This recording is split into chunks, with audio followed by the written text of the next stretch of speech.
விடிகாலை பொழுது. கராக்ரே வசதிலக்ஷ்மி கரமத்தியே சரஸ்வதி கரமூலேது கௌரிசியார் பிரபாதே கரதர்சனம். எல்லோரும் இன்புற்றிருக்க இறைவனை பிரார்த்தனை செய்கிறேன். காலை பொழுது எழுந்து என்னுடைய வழிபாடு, எழுந்தவுடன் நான் செய்கின்ற வழிபாடு. முதல்ல எழுந்து உட்கார்ந்து கொண்டு பூமாதேவியை தொட்டு வணங்குவேன். அதற்கு அடுத்தது நன்றாக கையை தேய்த்து கொண்டு விரித்து வைத்து என்னுடைய கண்களில் ஒத்தி கொண்டு கையை பார்ப்பேன்.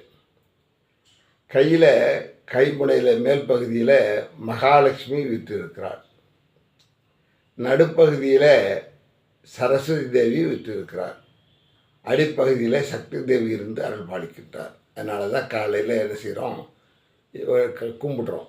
இந்த மாதிரி கராக்ரே வசதிலட்சுமி கரமத்திய சரஸ்வதி கரமொழிது கௌரிசியார், இதை மாதிரி சொல்லி முடிச்சுட்டு நம்முடைய முன்னோர்கள், குலதெய்வம், இஷ்ட தெய்வம் இவைகளெல்லாம் நான் பிரார்த்தனை செய்வேன்.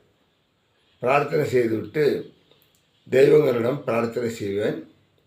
இன்று எங்களுக்கு இனிய நாளாக இருக்க வேண்டும், இன்றைய நாள் இனிய நாளாக இருக்க வேண்டும்.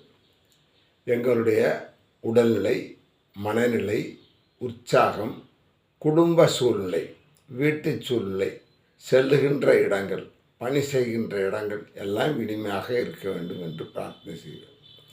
உடல்நிலைனா என்ன, காலையில் எந்திரிச்சு உட்கார்ந்து கொண்டு படுக்கையில் இந்த கராக்கரை கையை பார்த்து வணக்கம் செய்துவிட்டு என்ன செய்யணும், இன்றைய உடல்நிலை எங்களுக்கு நன்றாக இருக்க வேண்டும். காலையில் எழுந்திரிச்சு என்ன செய்யணும், மலம் கழித்து விட வேண்டும். சிறுநீர், மலம் இவைகளெல்லாம் கழித்து விட்டு அதற்கடுத்து தான் நம்மளுடைய வேலைகளை செய்ய வேண்டும். அப்படி செய்கின்ற நேரத்தில் நமக்கு புத்துணர்ச்சியாக இருக்கும். அதனால் காலையில் எடுத்த உடனே எங்களுக்கு மலம் கழிய வேண்டும், சிறுநீர் பிரிய வேண்டும். அதே மாதிரி உடலிலே எந்த விதமான உபாதையும் இருக்கக்கூடாது. அதற்கடுத்த வழிபாடு உடல் நலம் முடிச்சாச்சு. அதற்கடுத்து மனநலம்.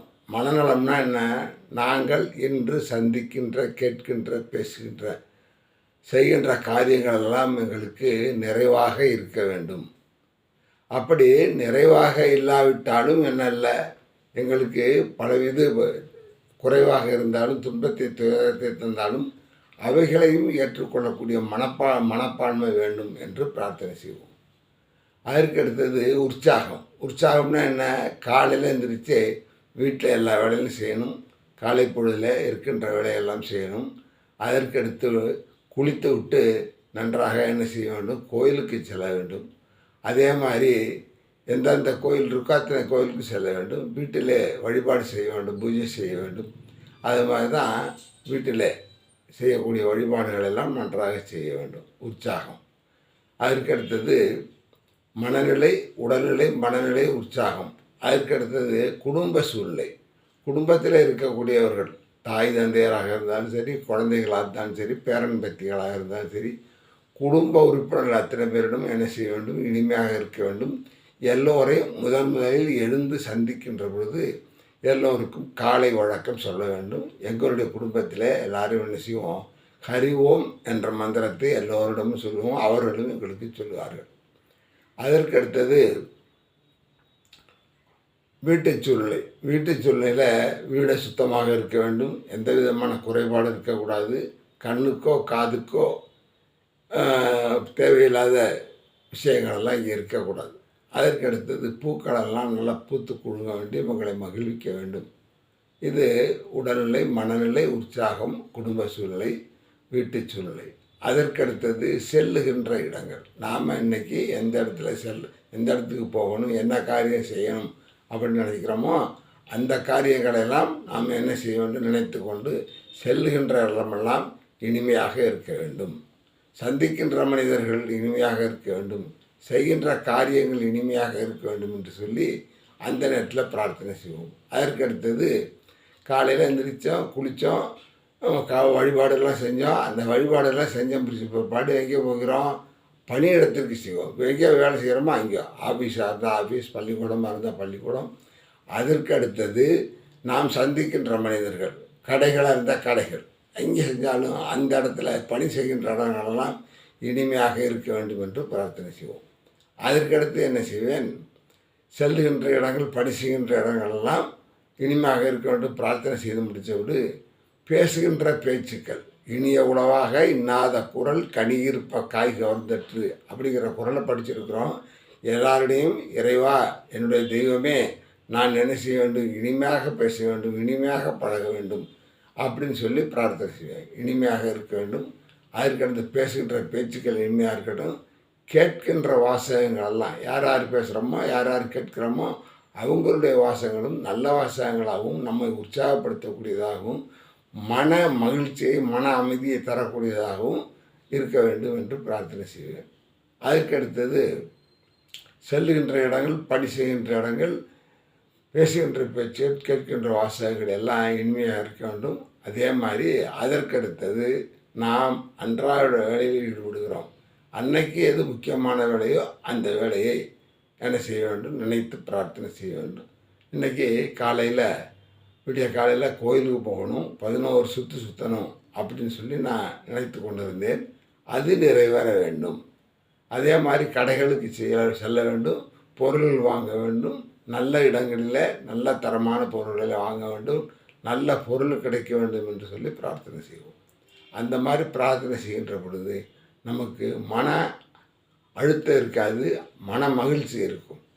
வள்ளல் பெருமான் ஒரு பாட்டு பாடுகிறார், பொழுது விடிந்ததன் உள்ளமன் கமலம் பூத்தது பொன்னொழி பொங்கியதெங்கும் தொழுது நிற்கின்றன் செய் பணி எல்லாம் சொல்லுதல் வேண்டும் என் வல்ல சொற்குருவே. நம்ம ராத்திரி படுக்கையில் என்னென்ன வேலையில் பார்க்க போகிறோம்னு சொல்லிட்டு தான் படுக்கிறோம், நினச்சிக்கிட்டு தான் படுக்கிறோம். இருந்தாலும் இறைவனிடம் நாம் என்ன செய்ய வேண்டும், இதே மாதிரி ஒரு பிரார்த்தனை வழிபாடு செய்ய வேண்டும். சொல்லுதல் வேண்டும் வல்ல சற்குருவே. முழுதும் ஆனான் என ஆகம வேதம் முறைகள் எல்லாம் மொழிகின்ற முன்னவனே, எழுதுதல் அரிய சீர் அருட்பெருஞ்சோதி என் தந்தையே பள்ளி எழுந்தருளாயே என்று அருமையான பாடல். அதே மாதிரி பாரதியாரும் பாடுகிறார், பொழுது விடிந்ததன் உள்ளமென் கபடம். அதே மாதிரி பாடல் தான். அதாவது பூத்தது பொன்னொழிங்கிற மாதிரி புண்மை இருக்கணும் போயின எல்லாம் என்று பாடுவார். அந்த மாதிரி பாடல்கள் எல்லாம் பாடி முடித்து விட்டு நாம் நம்முடைய அன்றாட பணிகளை செய்வதற்கு முன்னால் படுக்கையிலிருந்து விலகும் பூமியை தொட்டு கும்பிடுதல். அதே மாதிரி கையை நன்றாக தேய்த்து விட்டு கண்ணிலே வைத்து மகாலட்சுமி, சரஸ்வதி, காமாட்சி, சக்தி தேவியை வழிபடுதல். அதற்கடுத்தது நாம் அன்றைக்கு என்ன செய்ய போகிறோமோ, மனநிலை, உடல்நிலை, மனநிலை, உற்சாகம் எல்லாம் நல்லா இருக்கணும் அப்படின்னு சொல்லி பிரார்த்தனை பண்ணிக்கிட்டு என்ன செய்யணும்.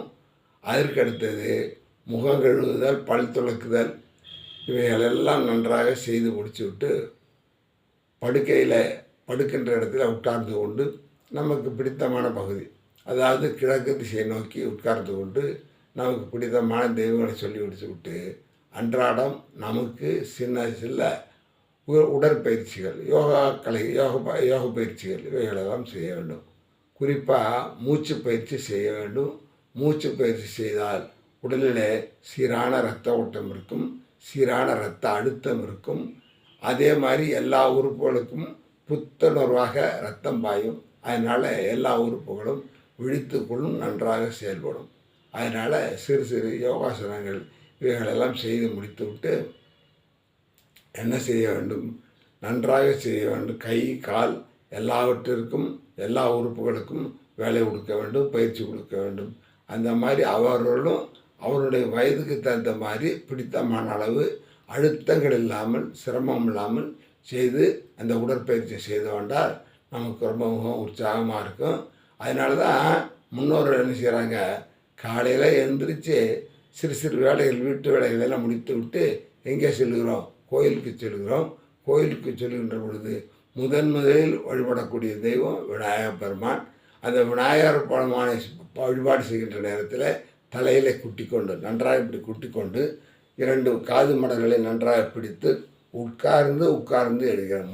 முதுகாக செய்யக்கூடாது, குனியக்கூடாது, நேராக உட்கார்ந்து நேராக செய்ய வேண்டும். அந்த மாதிரி செய்கிறது எதுக்கு அப்படின்னு சொன்னால், காலையில் எழுந்திரிச்சேன், படுத்தேன், எந்திரிச்சேன். அதற்கு அடுத்தது இப்பொழுது நான் குளித்துவிட்டு நான் அன்றாட கடமைகளை, அன்றாட பணிகளை, என்னுடைய வேலைகளை, என்னுடைய குடும்பத்திற்காக நான் செய்ய வேண்டிய வேலைகளெல்லாம் சம்பாத்தியத்திற்காக, ஊதியத்திற்காக நான் செய்ய வேண்டிய வேலைகளும் செய்ய வேண்டும். அதனால் எனக்கு சுறுசுறுப்பு வர வேண்டும், உற்சாகம் பிறக்க வேண்டும் என்பதற்காகத்தான் விநாயகர் பெருமானுடைய உட்கார்ந்து நாம் என்ன செய்கிறோம், தோப்பு கர்ணம் போட்டோம். அதற்கு அடுத்தது கோயிலில் நன்றாக பிரகாரம் வர வேண்டும். அவரவர் வயசுக்கு ஏற்ப, அது 5ஆவது இருக்கலாம், 3ஆவது இருக்கலாம், 1ஆக இருக்கலாம், அந்த மாதிரி வருகின்ற பொழுது கோயிலுக்குள்ளே உட்கார்ந்து வழிபாடு செய்ய வேண்டும். இதெல்லாம் காலையில் எழுந்து செய்யக்கூடிய வழிபாடுகள். என்ன செய்யணும், 4:30 மணிக்கு முன்னாலே இந்த வேலையில் ஆரம்பித்து விடணும். அதாவது 3:30 மணி எழுந்திரிச்சு முகம் கழுவி பல் துளக்கி, அதற்கு அடுத்தது சிறு சிறு பயிற்சிகள் செஞ்சு, அதற்கடுத்து என்ன செய்ய வேண்டும், குளியல் செய்ய வேண்டும், குளியலிட வேண்டும்.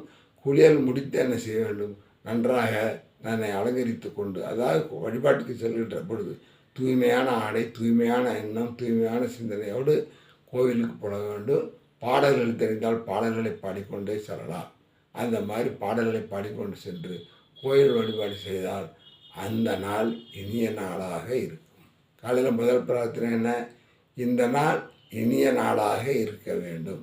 அதனால் இந்த மாதிரி வாழ்க்கை முறையில் நாம் செய்தோனால் நிச்சயமாக நமக்கு மன மகிழ்ச்சி இருக்கும், மன அமைதி இருக்கும். அதே மாதிரி நாள் முழுவதும் சோர்வு, களைப்பு இவையெல்லாம் இருக்காது என்பதை தெரிவித்துக் கொள்கிறேன். எல்லோரும் இதை கேட்டு செயல்படுத்த வேண்டுவது விண்ணப்பம், அவரவர்கள் பிரியம். அதனால் இது ஒரு அருமையான விஷயம், நல்ல விஷயம், எல்லாரும் கடைப்பிடிக்க வேண்டும் என்று சொல்லி எல்லோரும் இன்புற்றிருக்க இறைவனை பிரார்த்தனை செய்கிறேன். உங்கள் அறந்தாங்கி குரு சோலையப்பன்.